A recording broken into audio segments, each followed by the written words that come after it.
welcome to another edition of the Hoosier Football Tailgate right here on the Hoosier.com, powered by our friends at On3. I'm the coach Shannon Griffith, and I welcome you to the broadcast this evening.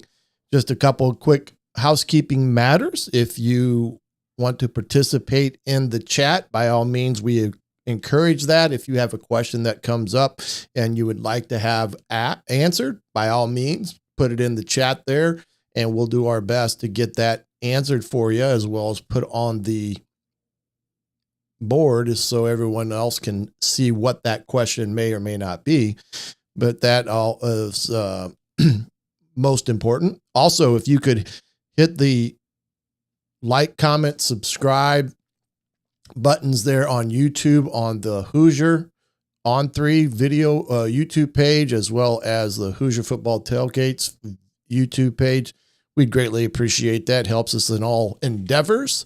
And on the podcast side of this, if you could go to Spotify and provide a written review, couple sentences here or there, and also a rating of the podcast, greatly appreciate that as well, as all those go into helping us become the number one source for all things Hoosier football here as we roll on in the month of June 2025. Joining me tonight will be Zach Browning from the Hoosier.com. We're going to have a conversation that's far and wide, and as much as anything, cover recruiting, as well as the most recent visit by the four-star quarterback from Mission Viejo High School, Lucas Fehee. Going to maybe look at some of his video as well. Just had his visit to Indiana this past weekend, and we'll get Zach's feeling on that, as well as the big four-star flip of Cavante Hugan out of Brooks High School down in Sarasota. Big four-star edge player that his video breakdown is up on the Hoosier.com. Remember, get on over to the Hoosier.com. It's $1 for the first month, 50% off for the rest of the year. Great insight to all things Hoosier athletics, as well as on3.com service. You cannot beat it. It's a great value. And again, you're going to get great coverage on Indiana football, basketball, baseball, you name it. The Hoosier.com has you covered there. But it's been a busy June for Indiana, Coach Cignetti and all. And it's going to be one of those things that bring back the oval. Well, we're going as fast as they can. They're bringing back the Bison. So we're getting there, Rudy. But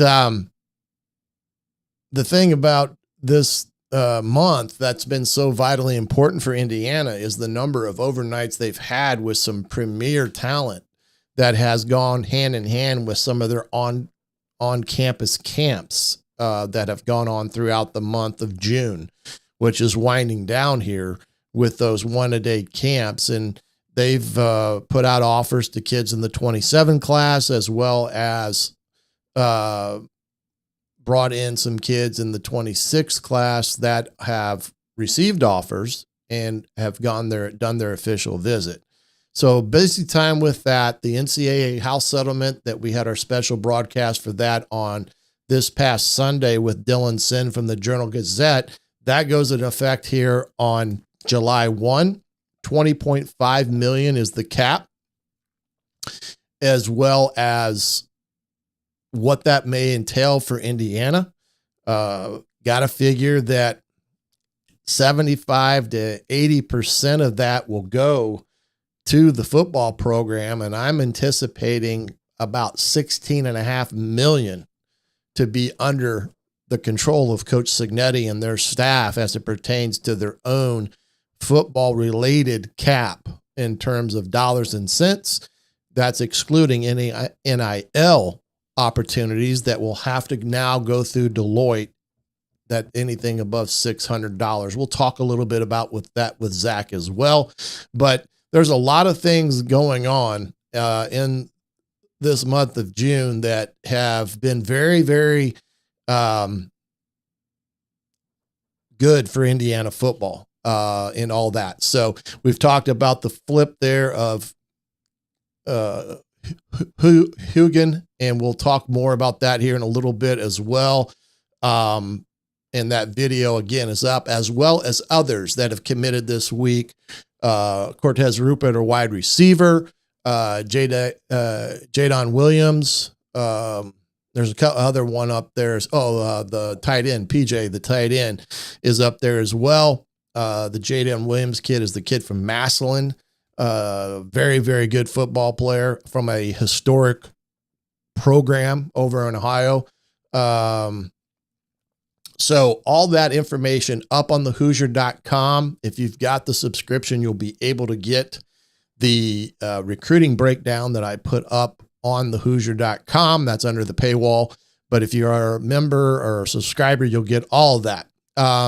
Couple things that came out this week that, it just came out. I wanted to kind of go over some of them here. One was this FPI ranking, and I don't know if you guys saw this or not, or how well this is legible out there in the world of viewing this. But the Indiana Hoosiers were picked 8th in the FPI rankings that's put out by ESPN. And I was a little bit surprised about that, just from the standpoint of I believe they had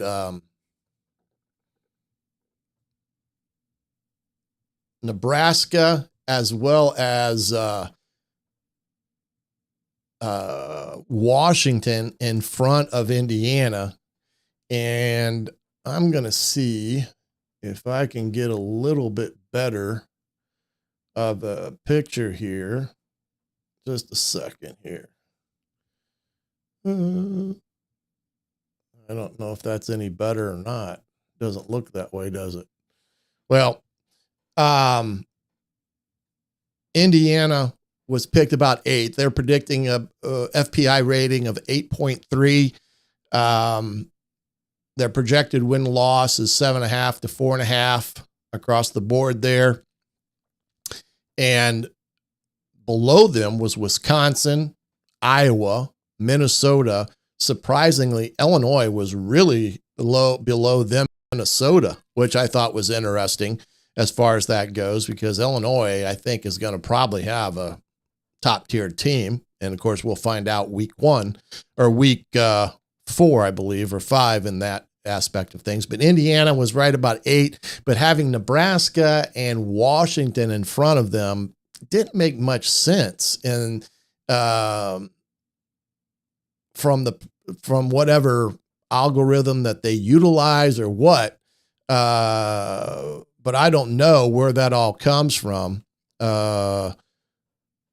Rudy, 8th is really high for what to go into the. I don't know what goes into the formula and how this is all calculated. I do think it's a little bit of everything and anything. But from that standpoint, but that is all out on ESPN. If you want to head over there and look at it, it's a kind of interesting detail that they put together. But Ohio State 1, Penn State 2, Oregon 3, and Michigan 4. Then they've got the USC Trojans in there at 5, which is, again, surprising that they're even that high in the mix of things. So it's a good thing to talk about and get around and all that from that standpoint.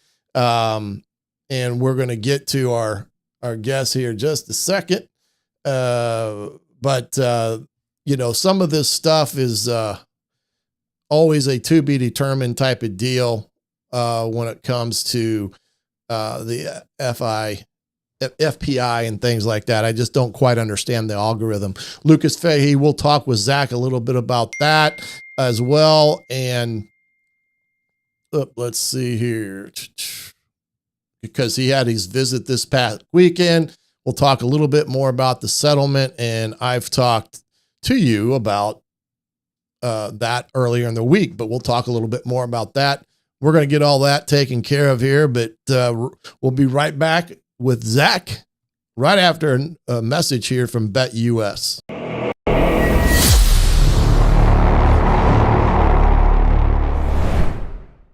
Hoosier Football Tailgate is sponsored by BetUS. Use promo code TAILGATE and get a 125% sign-up bonus on your first deposit.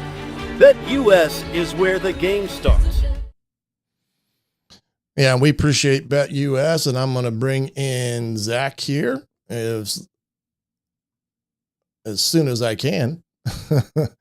It's always a whirlwind of me getting the right buttons connected, and there he is, bright-eyed and bushy-tailed as always. It looks like he's got a Pacers. You got your Pacers jersey on tonight? You know it. I had to represent after last night. It's a Benedict Mathurin jersey after his 27-point performance last night. I had to represent. Yeah, that was a big game. Big game for Indiana to get a W after that loss in game 2, and gives them back control of the series in some respects. And if they can hold serve and be up 3-1 heading back to Oklahoma City, that would be even better. But I digress in that regard, and we'll figure out all that at a later date. But, I wanted to talk to you a couple things about tonight, because June has just been on fire for Indiana when it comes to this 2026 class, a very defensively flavored class. I just put up, and I'm not sure if it's out right now, is Cavante Hugan's recruiting breakdown tape, and man, oh man, is that kid a player. I think overall, if we get to December and get some of these guys signed, sealed, delivered that are upper echelon type of players, that kid is dynamite. What's your thoughts on him? Yeah, Hugan is spectacular. And, when you look at these high school kids and you're kind of looking at some of the statistics they put up in high school, a lot of these kids tend to dominate in high school. I mean, they're going to play Division I Power Conference college football. If they're coming to Indiana in the Big Ten, you probably were pretty successful in high school. But Hugan's just numbers alone at Booker High School last year were fantastic. 118 tackles, 18 sacks, and 36 tackles for loss in 13 games. And he's really got the entire kind of full package. He's got the size, he's got the speed. He's a prototypical, if you were to kind of build a defensive end, a prototypical edge rusher in a lab, you'd probably build somebody that kind of looks and has the frame of Cavante Hugan. He's 6'3", 235. His 100-meter dash is unofficially around 11.3 seconds. He's got elite speed off the edge as well as a size. Still probably, and you can probably speak better on this than me, still probably room, though, to put on some weight and some muscle on that frame as well. But he is a 4-star guy. He's uber talented. I mean, you have the likes of he's committed to Louisville, and you have the likes of Miami and those types of big programs, those defensive programs in on your recruitment. He's a special, special talent. He's got the elite frame. He's got even more ability to add on to that frame. He's super fast. He's got the proven production as well.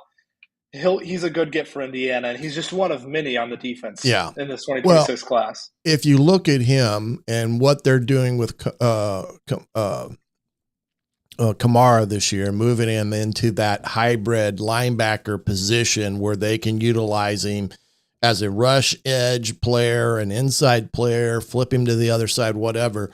This is where Hugan fits that bill. At 235 as a junior, he's probably going to be 245, 250 as a senior during the months of August. Definitely a bright future. He is, when you put the tape on, I always say that's a no-doubter. Okay? He's a no-doubter. These are the type of guys that normally would pick up offers from the Penn States of the world and Ohio States and Michigans and things of that matter. And not to say that he hasn't got some impressive offers like Louisville and Miami and others. But this kid's a no-doubter. I mean, he is a bona fide player. You'll see it. It's up on thehoosier.com. Get your subscription so you can take a peek at the young man, because he's a guy that I don't necessarily think he comes in day one and is a starter for Indiana. I do think he has the capability to be a depth guy, especially at that position. And he is just a special specimen. That's all I can say. And like you said, he's quick. He's got vertical quickness. He's got horizontal quickness. He's got speed. He's got power. He's got that whole thing. And I can understand why Indiana wanted him badly, especially Bryant Haynes. I don't think he's probably come off cloud 9 yet with that pickup. But again, getting him to commit and say yes now is still a long way to go in his recruitment through December, because Louisville's just not going to say, oh, well, we lost him, we'll move on. And that's not going to happen. And this is probably one of the key monikers of a class when you think about it, Zach, of where the money could play a big part on where he ends up. Yeah, Hugan, and real quick, he kind of reminds me a couple of years ago. Obviously, Indiana fans may not want to hear the name, but Dasan McCullough a little bit, just kind of the size. They're both kind of have similar frames. Dasan McCullough is like 6'4"-ish, 230 pounds, similar frames, both elite speed. Obviously, it didn't work out with Indiana with McCullough, but Hugan's kind of got that ability, and this is a premium position. You talk about in recruiting classes, quarterbacks, you talk about elite wide receivers, top-end wide receivers, offensive tackles, people that can block on the blind side of a quarterback, and you look at edge rushers. This is a premium position, not only in high school recruiting, but just in football in general. You need edge rushers. You need talented edge rushers. Look at Kyle Kamara and what he's done for Indiana since being in Bloomington, and that's what Hugan offers, and that's what Hugan brings. He's a premium player at an uber premium position. You look at the top teams in the country, they have these elite guys that can go wreck a game single-handedly. Hugan's got that kind of ability, that kind of potential to be that kind of game wrecker, where he goes into a Big Ten game, whether it's on the road or at home, and he goes and gets you 2 or 3 sacks and single-handedly comes up with plays that kind of stem the tide of that game. Yeah. But again, it's 2025. The recruiting world is different. Money talks, obviously the House Settlement, we'll get to that a little bit later and how that might affect some of these things as well. But Hugan, what is telling to me and what's telling to me about a lot of these recent commits in the past week to Indiana is that they're all coming after visits. So I'd love to be a fly on the wall in some of those meetings and hear what Curt Cignetti, hear what Bryant Haynes, Mike Shanahan, hear what their recruiting pitch is, hear what their closing argument is to some of these commits, because it's batting near 1,000 at this point. I mean, Indiana's getting these guys on campus, and then they're securing that commitment while they're on campus, and then the announcement comes out that weekend or that in the next couple of days and whatnot. So it's interesting because he went into that visit with Indiana, committed to Louisville, obviously still taking visits because that's how college sports and college athletics work in this day and age. But he went into Indiana, went into that visit, committed to Louisville. But something Indiana said, whether it was money, who knows, whether it was just a promise for playing time, whatever it was, whatever Curt Cignetti and Bryant Haynes said, it worked, because a few hours later, a couple of days later, he decommitted from Louisville, and it took him about 6 hours to officially announce his commitment to Indiana. So I'd love to be a fly on the wall and see what those kind of closing arguments and conversations are, because they've been so successful, not only just this past week with closing guys that come on visits, but in general, Indiana and Curt Cignetti, they've done a really good job at closing kids. Well, and I talked about this with Jim Coyle this morning on Indiana Sports Beat about that specifically. I think Indiana's staff, A to Z, has relatability with the kids they're recruiting, and they have such good relationships in the kids and vice versa with them. You know, when you think of Shanahan and Haynes, and I mean, you can just go right down the line. They're all relatable recruiters and relate to these kids on a level that is very important. And that's one of the big battles about coaches trying to find assistant coaches. You know, the X's and O's, you can teach guys X's and O's, but you cannot teach a guy how to recruit. And when you got that like this, it's a very, very big thing. And then that makes Coach Cignetti's ability to close the deal much easier when he's got a kid in his office on campus. And when these kids come up, if they come up even with family members a day early or so, Bloomington sells itself, as you know. It just sells itself as a college campus. It just that on top of the stadium and all the facilities and things like that. So it's a hand-in-hand operation. They've done a good job of how they've done it too, and it does make a difference when and how you bring a kid on campus. And here's a prime example. Now, the other kid I wanted to talk to you about, make sure I didn't miss anything there from John, the DN room loading up. Yeah, again, you're always going to need those edge guys, and this Hugan kid kind of put an asterisk by him because he's kind of a end-all be-all. And in his video, you'll see him go up against 4-star commitments to Oregon and other institutions, and him just manhandle them. But he plays not only the edge, he plays a 3 technique, he plays a zero-up nose on a center, and it just goes to show you how this team utilizes his talent and gives you a glimpse on what Indiana how they would probably utilize his talent as well. So just go up to thehoosier.com. Zach's got information over there as well. And the video, you can get all you need. Now, the big one I want to talk to you about is because the quarterback position right now is an uncertainty on who they're going to want to bring in, so forth and so on. And this,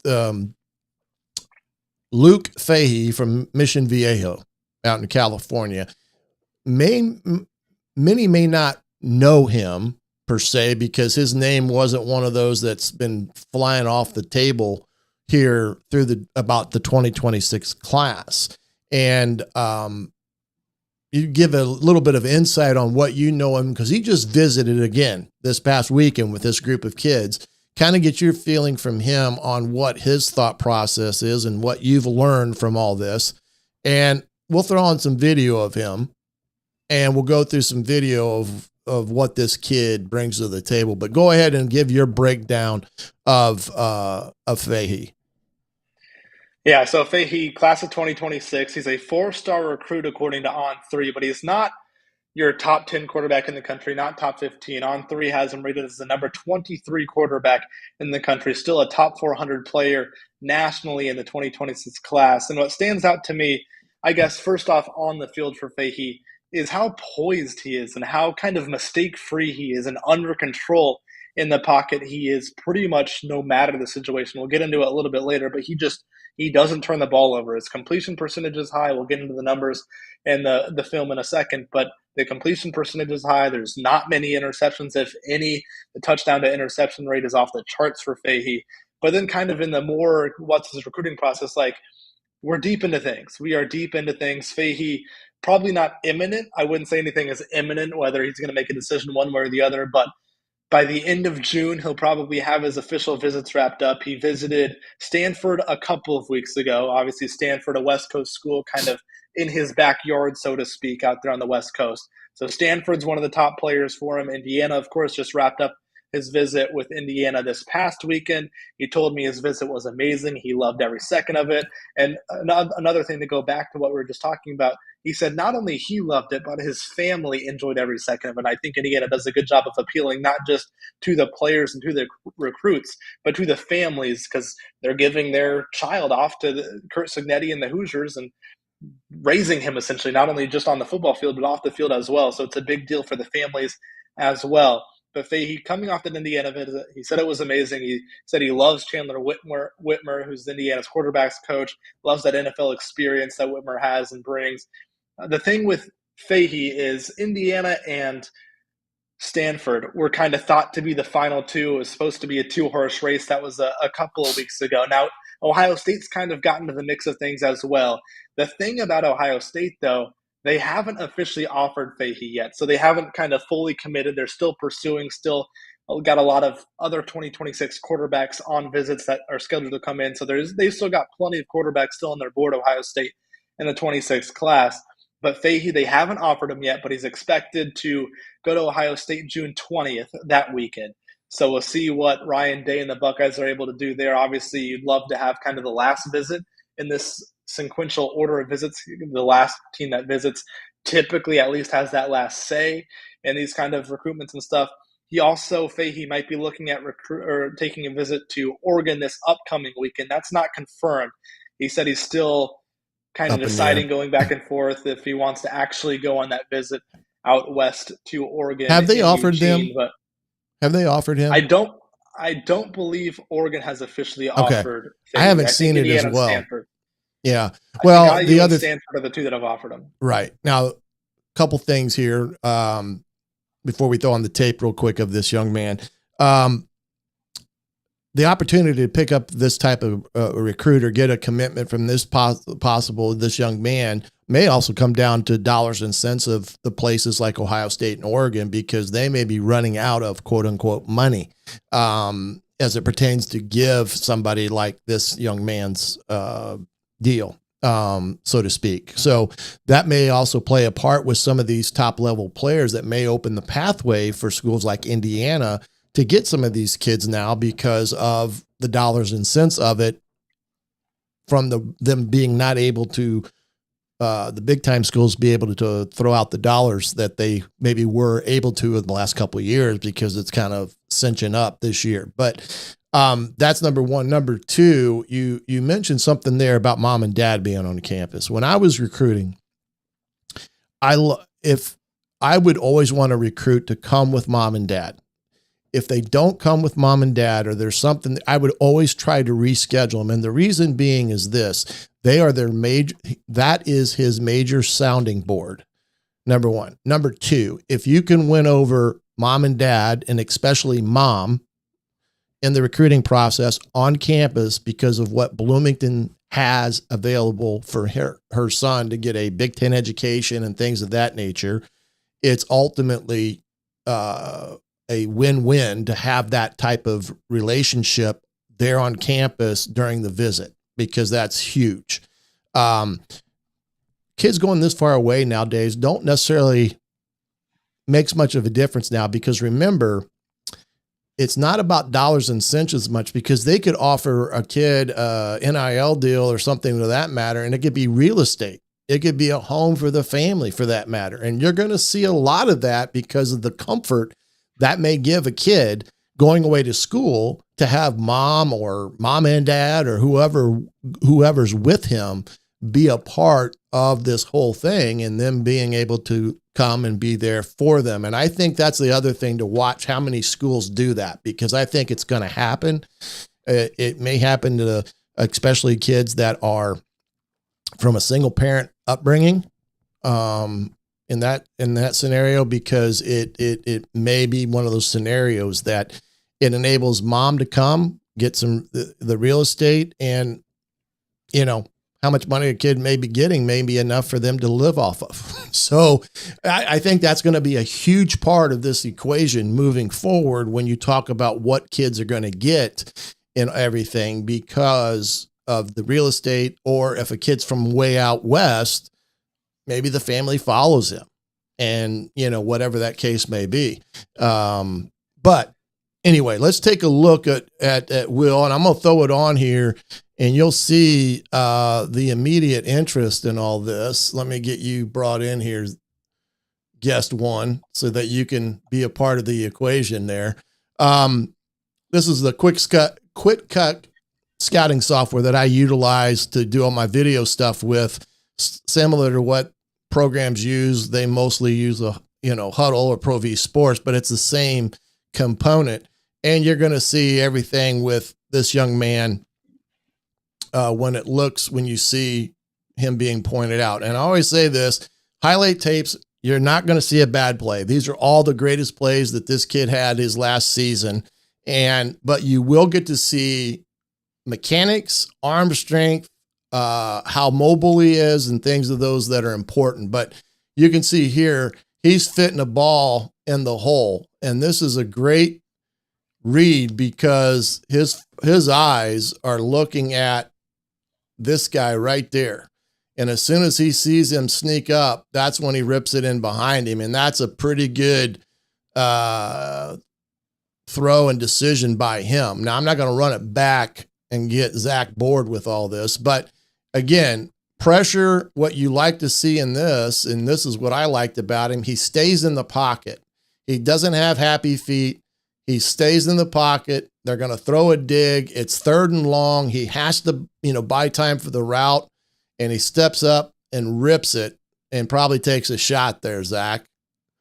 That's a pretty good throw, wasn't it? And exactly. And on that play specifically, he's throwing his receiver open. When the receiver comes, he's throwing it almost before the receiver comes out of this break. And I think that's what stands out. It's not just the staying in the pocket, it's the decision making. Rarely does he make a wrong decision on the football field. And that's evidence he didn't have an interception this past season. Yeah, and I think he completed about 77% of his passes. And as you can see, he pushes the ball downfield. And here's a little bit of a mobility aspect to move in the pocket and then being able to fit a corner route where he really puts it on the number there. Again, you get to see him. Go ahead. You see the arm strength there, and on that play before, you see a lot of younger quarterbacks when they're rolling out, they kind of try and throw on the run, do something maybe a little bit outside their comfort zone. That last play before this one, he set his feet, got set, went through all of his mechanics, made sure his mechanics were sound, and then fired a good pass. So it's the process. He knows what he's doing. He knows what needs to be done, and he's doing a great job of getting to spots where he can be successful and putting the ball in spots where his receivers can go make a play. Yeah, and here's one where you can tell how well he's been coached. The guy's a 3-year starter. He's reading this safety right here. You can watch his eyes. As soon as this safety starts to rotate this way, he knows he's got the streak in behind him. And that's where he's been able to hold him with his eyes, and he puts the ball right on the wideout. So you can see how intelligent he is from a quarterback's perspective with things in terms of how he's been taught out there at Mission Viejo. Good. And he's a guy. Go ahead. Yeah, I mean, you can see it right there. He goes through, he looks to the right for that first read, comes back to the left, and knows, based on the coverage that the defense is in, he knows who's going to be open. So he's got an ability to read defenses that really goes beyond his years as a high school kid. Now, again, you can see where his head starts out in this direction because he's trying to hold him because he wants to throw it to this guy on a vert, and he does a good job. And then he has to throw it in between it, and he just lasers the shot right in there. So he has the arm strength and talent to be a big-time quarterback already showing. And again, this is not an easy throw, rolling to his left and then stepping up and then finding the throw in the hole there for another big play. Again, looking at it from the end zone's perspective, this is where he's coming back to, like you said earlier, he's probably going through his progression 1, 2, and that's 3. And that's how he gets back to it again, because of how he's been taught in their system. Ball mechanics, all that is really good. You get to see a little bit of his run ability. I wouldn't say he's the blazer that most people would say, but he's got enough mobility and escapability to make plays downfield. But this kid, I mean, look at this throw. I mean, this is crazy. That looks like Curtis Rourke to Elijah Surratt, doesn't it? Well, I was going to use the word Patrick Mahomes throwing from the right hash all the way back to the left hash, but same thing. But again, this is just a freaking dart. It's just an amazing throw by the kid. And I can see why Indiana wants this kid because they need a quarterback. They have to get a quarterback in this class, especially if Mendoza, again, has a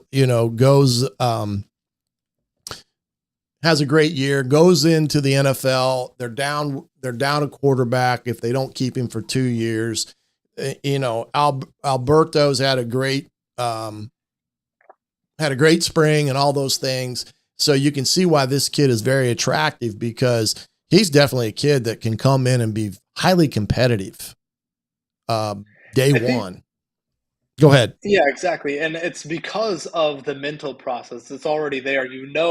That he's a guy that he understands how to read defenses. He knows how to get from one read and go through his progressions. He knows how to kind of hold defenders and cornerbacks and defensive backs off with his eyes. He knows how to do all that stuff. Kind of the only thing really holding him back from being one of those top upper echelon quarterbacks on the recruiting rankings and being a 5-star guy is the size, the athleticism. We mentioned it. He's got escapability. Nobody would call him an elite athlete. He's not got blazing speed. He's got good enough speed to be able to maneuver around pockets. But again, that's at the high school level when he's being chased down by some of these Big Ten defenders. What will that athleticism look like? He's 6'1", 193 right now. So not exactly a massive guy, 6'1", maybe a little bit difficult to see over your offensive linemen, see over that offensive and defensive front. But I think realistically, he's on paper got the talent and the arms talent, the skill, the mental awareness of how to play the quarterback position. All of that is of 5-star caliber. It's really just the athleticism, the size, the physical tools that aren't too much of a concern realistically that are kind of holding him back from earning a 5th star on a lot of these recruiting platforms. Yeah. And, I think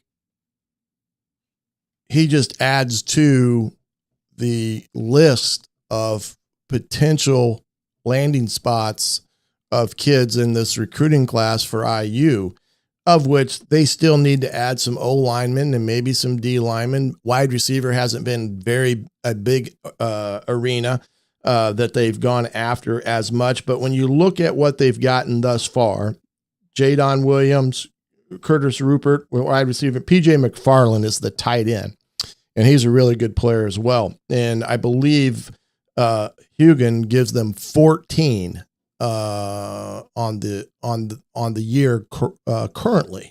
I don't see them going much more than 20 on the number of recruits this year. But I could be wrong and all that. Remember, and we're going to segue into this in just a second here, but any recruits that you know of potentially that are, that close to making that commitment? Or do you feel that Indiana right now, with the exception of Fahy, has really will probably cool their jets here as they go into the months of July, right before camp starts? There's still a handful of guys out there. I know Kirstinetti, and we'll get to this in a little bit, but now kind of with the House settlement kind of finalized, he's got a better understanding of what roster limit he's actually working with as far as football is concerned. So he kind of has a better idea of how many guys he wants or needs to really take in this 2026 class. So I'd say probably around that 19, 20 kind of guy, and he's got 14 right now. So still looking at a handful of guys. There's a slew of visits from the 2026 class this past weekend. Indiana landed 4 of them so far. Fahy visited as well. We'll see if Indiana eventually lands him. But 4 commitments from this past weekend set of visitors. There's another set of visitors in the 2026 class coming next weekend. So you can imagine Indiana's probably confident they can land 1, 2, maybe 3 commitments there. There's a handful of kids that Indiana is high on that are going to be coming in next weekend for visits. But Luke Fehee, you mentioned, there's a kid Cameron Miller, Purdue, kind of IU, kind of battling out for him. He's an offensive lineman. He's up north from Hammond, Indiana, so that's one to keep an eye on. Of course, you've got Cameron McHaney, who is a player that set his commitment date for later this month. He set that back a while ago. A borderline 3-4 star. He's actually dropped to a 3-star, according to On3, but he's a guy that Indiana feels comfortable and feels confident.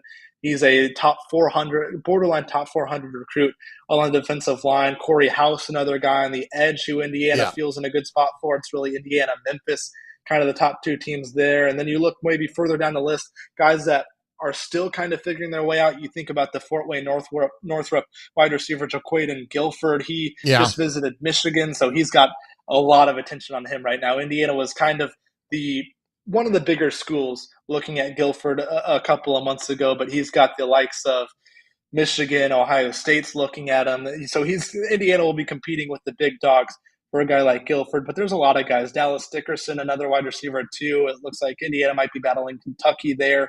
Walker Bryson is an athlete.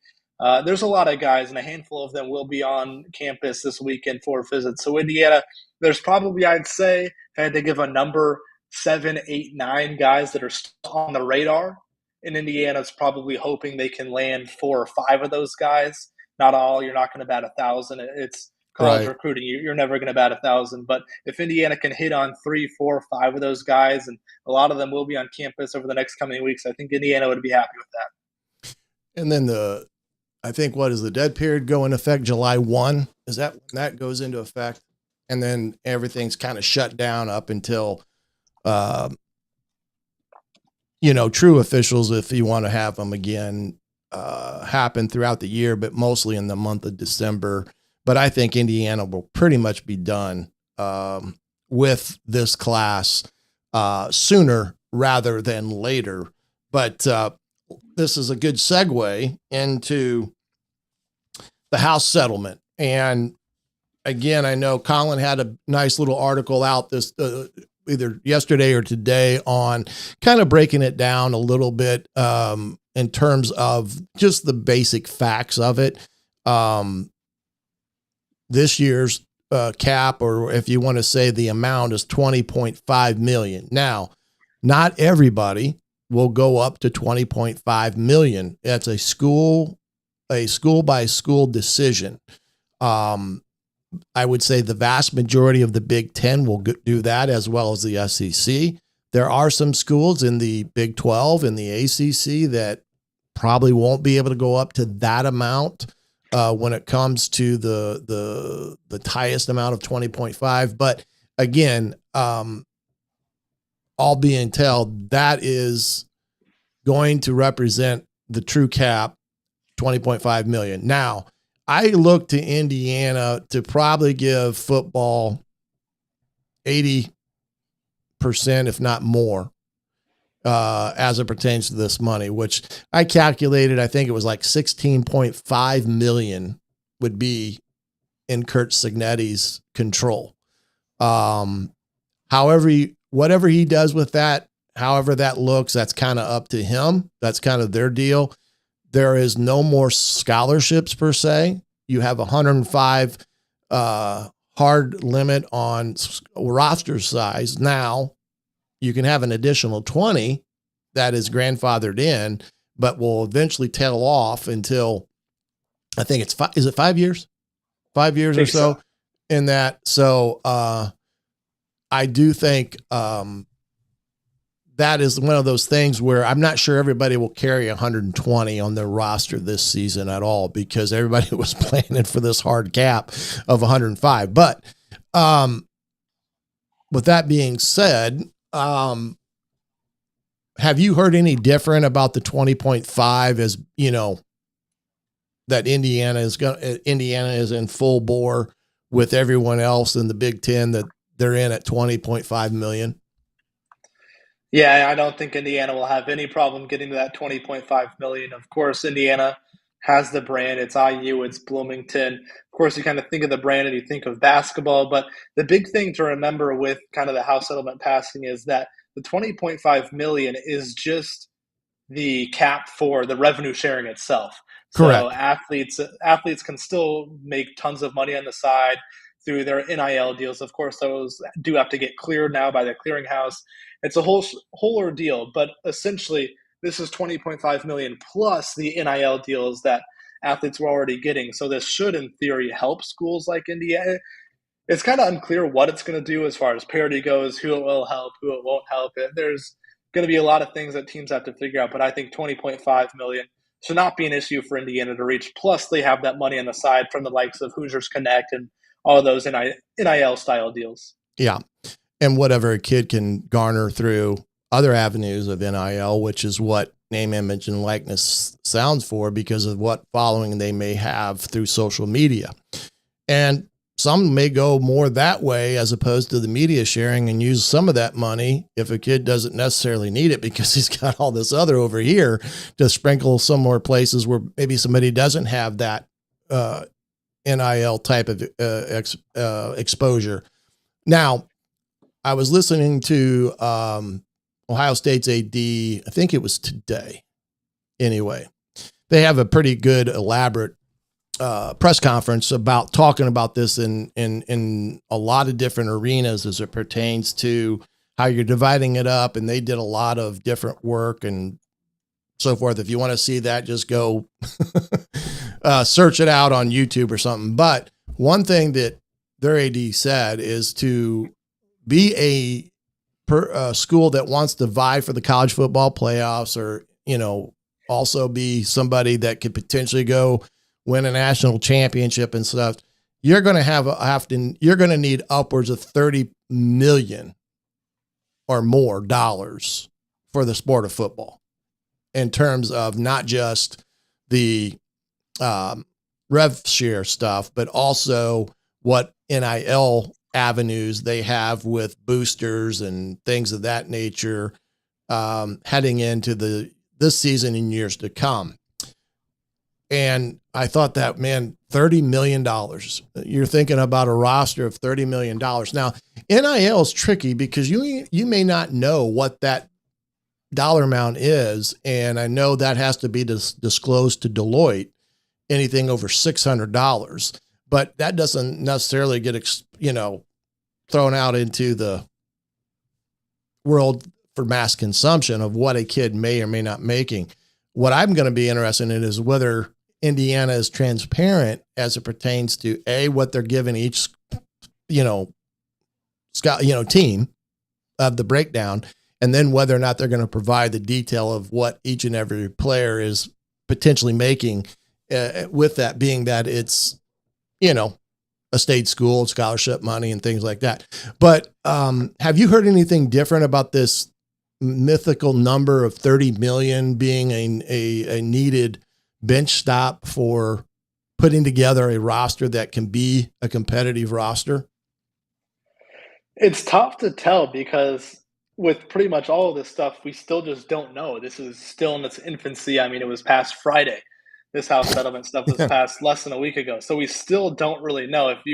If let's say Ohio State goes out and puts a roster together that's 30 million, and then Texas goes out and says, Ohio State's got 30 million, how about we do 32 million? And they just trying to keep one up each other. And it's a never ending affair. So the top elite schools, the Texas, the Ohio State, the Alabama, Georgia, those schools, I don't know if they have a strict, this is our cutoff point, we won't go any higher than this. They're going to try and win a national championship. They are willing to spend, and they have the money to spend as much money as is necessary to win a national championship. So it'll be interesting. Maybe there's a set plan where it's like, yeah, probably you're looking at the $30 million range, and then all of a sudden you see this team come in and it's, Texas is spending $40 million on their NIL, and Bryce Underwood with Michigan is making how much money? And it's like, if we've got to pay a quarterback, a 5-star quarterback like Bryce Underwood, you've got to pay him $10 million. And that's just one player on the roster. You're looking at very, very expensive rosters in college football. So I don't know if there's any one concrete number. It's not a one-size-fits-all kind of solution.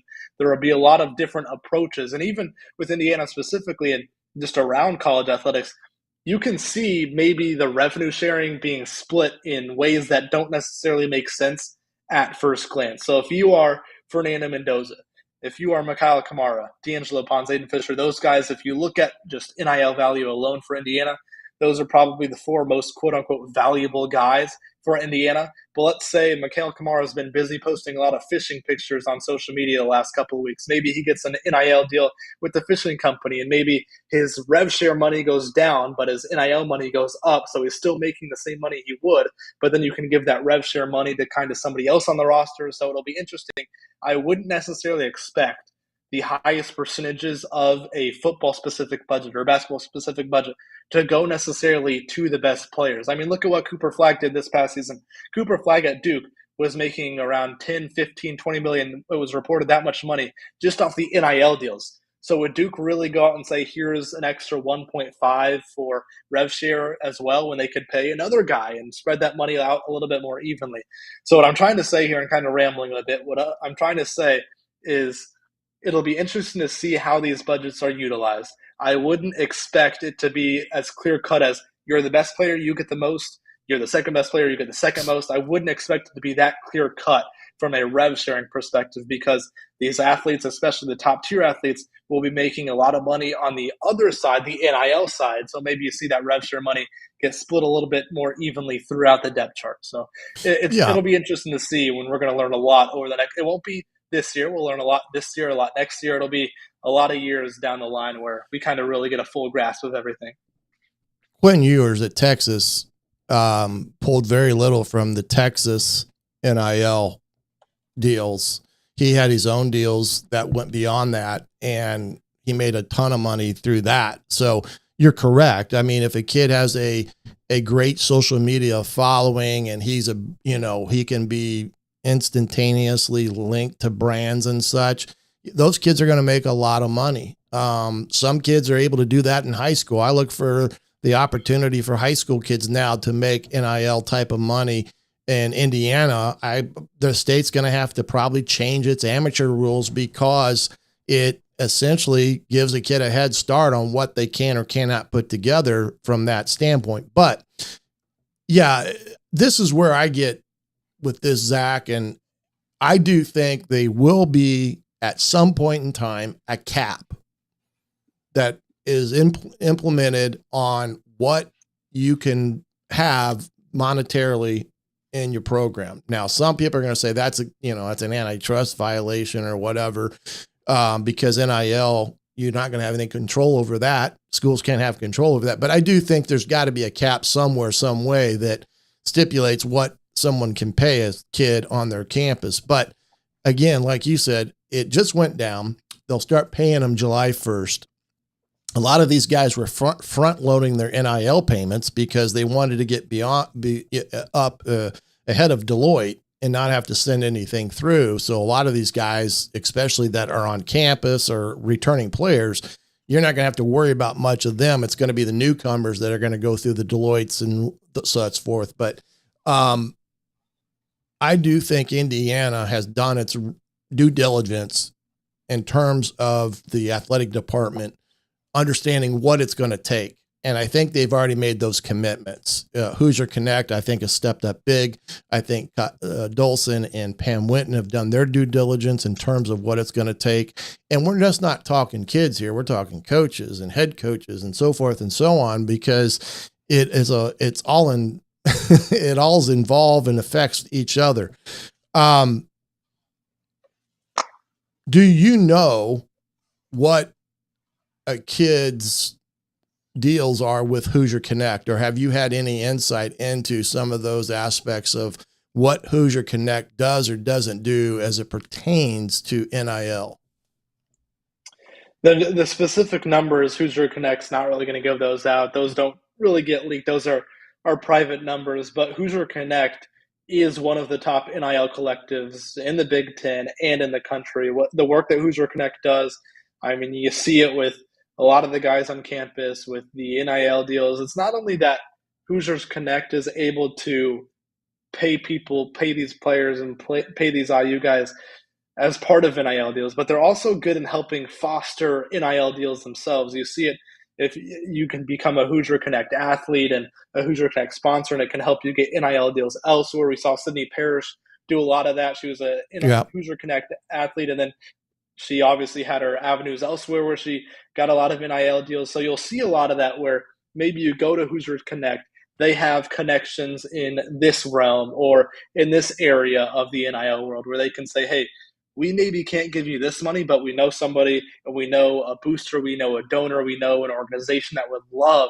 to pay you to kind of sponsor these types of things. So I think we will kind of see that. And it's also interesting, you talk about, will there be a cap?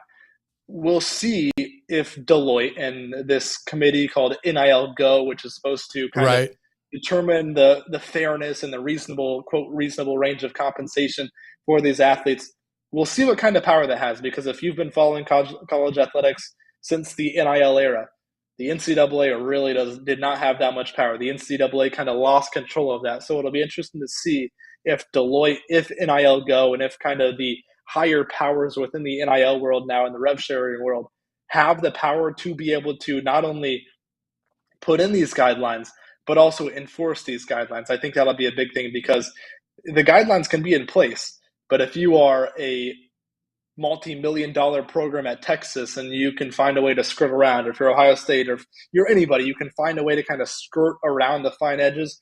It'll be interesting to see how Deloitte kind of polices all this stuff and how Deloitte kind of enforces these regulations and guidelines. So, well, we know that there are some hard numbers involved. You know that the rev share is $20.5 million. How that distributed is up to the school itself, the AD and the coaches that are attacked. 105 is the roster limit for football. So we've got some of the parameters that go with it. What a kid makes, what he doesn't make is everyone's best guess that with all that. But it's one of those things that I don't necessarily think we're going to have a lot of transparency as we would like to when it comes to the overall aspect of what is being done and how SIG is handling his roster in terms of what are you paying. I did see that somebody broke down that the quarterbacks most likely will make anywhere from $750K up to $150K or more, or I'm sorry, 1.2 million as it pertains to putting together a roster and such. So we'll configure the payment structure to maximize the impact in recruiting. Yeah, I do too. I think we both feel that way, PK, is that I do think that IU has done their due diligence when it comes to this and pulled in all the resources humanly possible from the Kelley School of Business or wherever that may be to put them in the best possible position when it comes to the Big Ten and being successful, not only in football, but as well as in basketball. And I do think we're going to see that. And that's why there's so much excitement in Bloomington right now, is because of what people anticipate, what they kind of see with their own eyes. And then, the results of last year in football and what potentially DeVries can do in basketball. You can see how this is all being a huge boost to the Bloomington community as a whole in terms of the excitement and stuff as it goes on and on and on. But one other thing with these recruits, that's the one thing is, when you talk about roster sizes and numbers and such, one thing that I understand, and you can correct me on this if I'm not saying this correctly, Zach, because you're probably smarter than me. Okay, you got a 105 roster limit. There are no scholarships, so it's assumed everyone's on scholarship. So if you go in with the additional 20 kids that weren't supposed to be there but are now and are going to be, tailed off as the years go by, my understanding is anywhere from 106 to 120, they may not be on a full scholarship. They may be on what we would call a half ride, or we're going to pay your room and board, or we're going to pay for your books, or we're going to do this or that. Have you heard anything similar to that, or what's been your take with that? Again, it's not necessarily completely known. I think I would kind of lean towards what you're saying.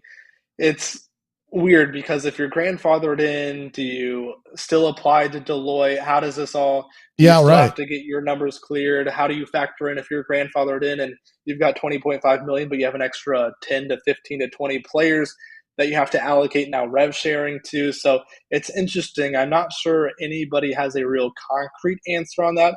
I'd assume throughout the next couple of weeks, more and more details of the specifics of the House settlement will kind of go into that. And another thing that stands out to me is, how do you kind of calculate value? If you're Deloitte and you're saying, what is a reasonable compensation, or what is a fair value for these NIL deals for these players? And if you're Deloitte and you're kind of policing kind of that stuff, how do you go into evaluating that? Because one guy for one program might be much more valuable than he would be somewhere else. So it's going to be interesting to see. I think the best and the biggest thing is there's still a lot of unknown. Of course, it was put into effect Friday, but Scott Dolson, Kurt Signetti, Darren DeVries, these college programs, they've known this is coming. This has been not only just the last couple of months, this has been last couple of years type of thing. So these college coaches, these college programs, they've been preparing for this. So it's not like this is out of left field. There's been some kind of contingency plan. It changes a little bit now that you have kind of concrete numbers between roster limits and the actual rev sharing, how much money you actually have in your kind of budget, your cap, I guess is the best way to call it. So there's been preparation. Indiana has a plan. Michigan has a plan. Northwestern has a plan. All these schools have a plan. It's just now you can kind of put that plan into place. And I don't even know if we'll get answers right away. It might be 2 or 3 years, and then we'll finally get some concrete answer. It's a crazy world we live in college athletics right now. And I wonder too, maybe you go into it with this plan, it doesn't work. How easily is it then able to pivot to kind of a different kind of spending plan and rev share? So only time will tell, but it's a crazy world right now. Well, and I want to get to a couple questions here that I saw. John asked, how does the new trustees play into the athletic department, if any? My guess is probably some, but not very much, especially if it's the governor or whoever that is. But I do know in places like Iowa State, if you want to search their AD and his comments about all this, they have a actual written bylaw that any revenue sharing goes to the school, not to the athletic department. And they have not changed that yet. So at Iowa State, if they take full advantage and say, we're going to do the 20.5 million, they haven't changed their deal. The athletic director is going to have to foot that bill, which they are revenue positive right now, but he said they would run out in 2 years. So you can see some of these dilemmas that are going to go out through the country. And that's where the board of trustees come involved there, John, potentially having to change some bylaws and such, or it maybe not. And maybe they say, well, we're not going to fully participate in it, and this is what we're going to do. But yeah, I think that overall is a good question when it comes to what trustees will have involvement. And I don't think Indiana, I don't think Indiana, again, is searching for answers because they've done 2 years of this. And I'm sure the board of trustees up to now have been fully kept abreast of what's happening, Zach. Yeah, it's what Indiana and Darren DeVries actually has spoken, has talked about this at great length. Something that stood out to him when he got to IU is the structure IU has surrounding its NIL landscape. Obviously, the structure will change now with rev sharing and all that stuff. Mm-hmm. But Indiana, and if you talk to a lot of people around the country, talk to different people in different athletic departments and just different media members surrounding different teams, Indiana's structure, how they have it set up, the way Scott Dolson manages things, and then kind of that umbrella from Dolson, the board of trustees, Pam Whitten, the president, Indiana has that set up in a way to succeed. Indiana is a modern college sports program in that sense. They are well equipped to handle this. They know what they're doing. They have the plans in place. They have the structures in place. Everybody knows their roles. Kurt Cinetti knows what he's going to get from Scott Dolson. Scott Dolson knows what he's going to get from Pam Whitten. Pam Whitten knows what she's going to get from the board of trustees. So Darren DeVries has spoken at great length how successful and how easy of a transition it's been because he had to build an entire new roster. So how easy it's been for him to kind of let the NIL stuff not take care of itself, because as a coach you have to be in tune and knowledgeable and know what you're doing on that front. But he's gotten a lot of help, is what he said. And Indiana's structure with Scott Dolson, with the board of trustees, with Hoosiers Connect, there's a very good structure in place around Indiana for the NIL world. I'm assuming it'll be the same for revenue sharing. Indiana is one of the premier college athletics programs around the country when it comes to just the plan in place and how things work in the NIL world. So I think Indiana will likely be fine in all of this. Yeah, I'm sure they will too. And I tell you, we could sit here and talk till we're blue in the face about what we think will happen in hypotheticals, but we really don't know all the logistics other than July 1st, the payments start coming out. Deloitte, you have to have it cleared if it's above $600, and 105 is the roster limits. But Zach, I appreciate you coming on and talking a little bit of recruiting, a little bit of this, and remember to get your subscription to the Hoosier.com to get all of Zach's writings over there. He does a great job covering multiple sports, not just football, but baseball and some basketball stuff as well. But I appreciate you coming on again tonight and sharing your knowledge. Thanks for having me. As always, I'm always happy to come on. All right, buddy. Zach Browning from the Hoosier.com joining us here this evening for the Hoosier Football Tailgate on the Hoosier.com. Again, I can't thank enough for you all coming on this evening and participating. If you had a question about something, I hope we were able to answer it all. And remember to take full advantage of that subscription offer to the Hoosier.com. $1 for the first month, 50% off for the rest of the year. You get everything there on the Hoosier.com, including all the video recruiting breakdowns that I put up, as well as access to On3, where you can get all the different NIL numbers and such, because they do a great job with that, as well as each recruit's profile, where you get to see not only their breakdown of them as in terms of a 3-star, 4-star, but you'll also get the other services as well and compare and contrast. Well, again, I appreciate you being here with me again this evening on the Hoosier Football Tailgate. Did 2 this week, so a little talked out, but appreciate you joining us.